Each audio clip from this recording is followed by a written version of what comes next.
Para pemirsa, kalau Anda ingin menonton acara ini, tontonlah acara ini sampai selesai, sehingga Anda tidak gagal paham.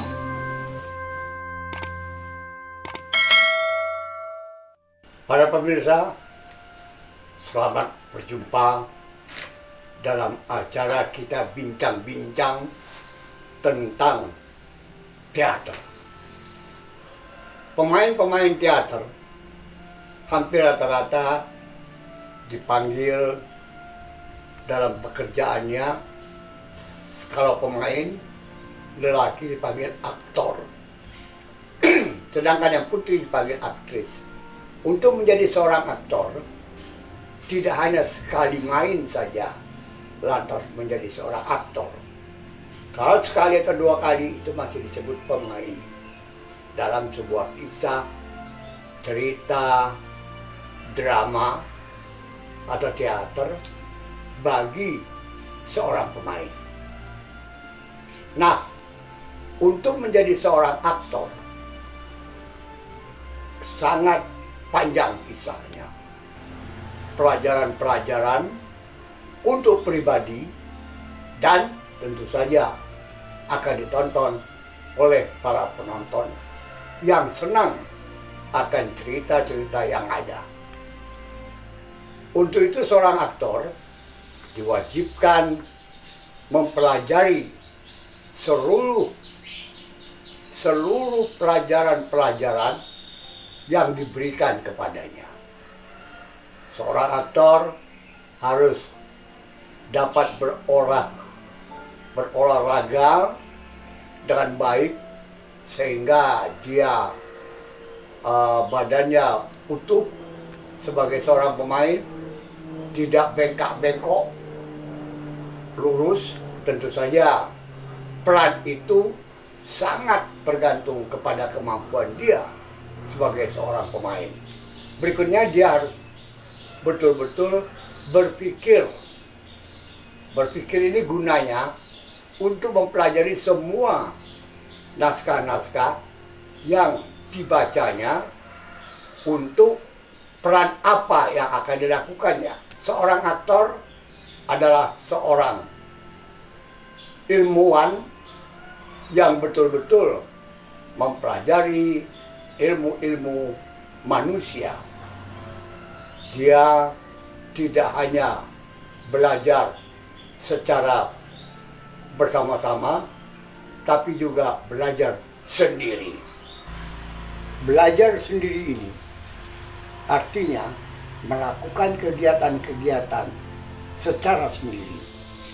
Sesudah dia umpamanya kuliah tentang keaktoran, pulang ke rumah dia harus melakukan dan mengulang apa yang dipelajari di sekolah tadi, atau di akademi tadi, atau di fakultas keaktoran.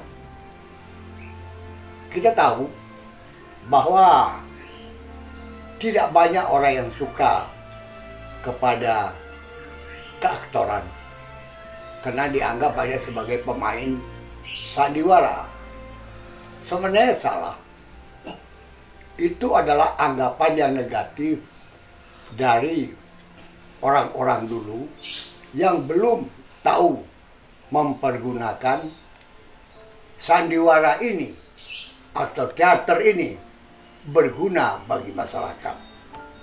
Kita lihat bagaimana orang sangat senang sekali melihat aktornya bermain di panggung atau bermain di depan kamera televisi, dan nanti kalau sudah bermain di televisi maka dia akan ditonton oleh penggemar-penggemarnya. Dia harus banyak berlatih.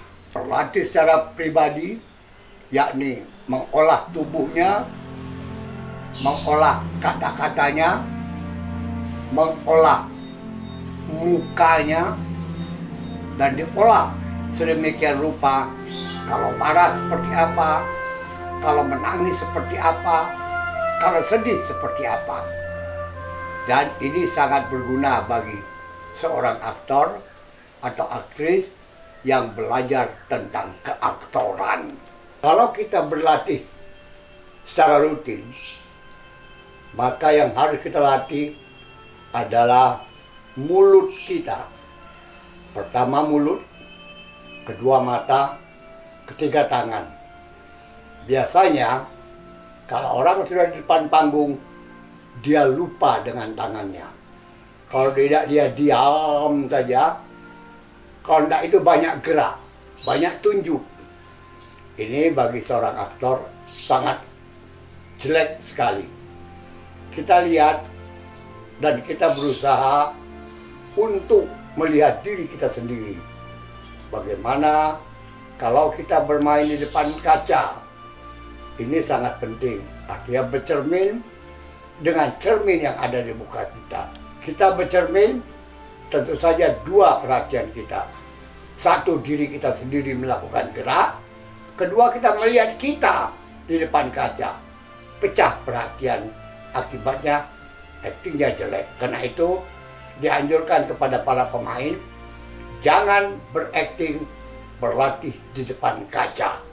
Ini sangat penting, karena kalau tidak, dia akan bingung sendiri, perhatiannya pecah, dan tentu saja tidak intens. Kepada para pemirsa yang suka dengan peran keaktoran, belajarlah mendengar musik sebaik-baiknya.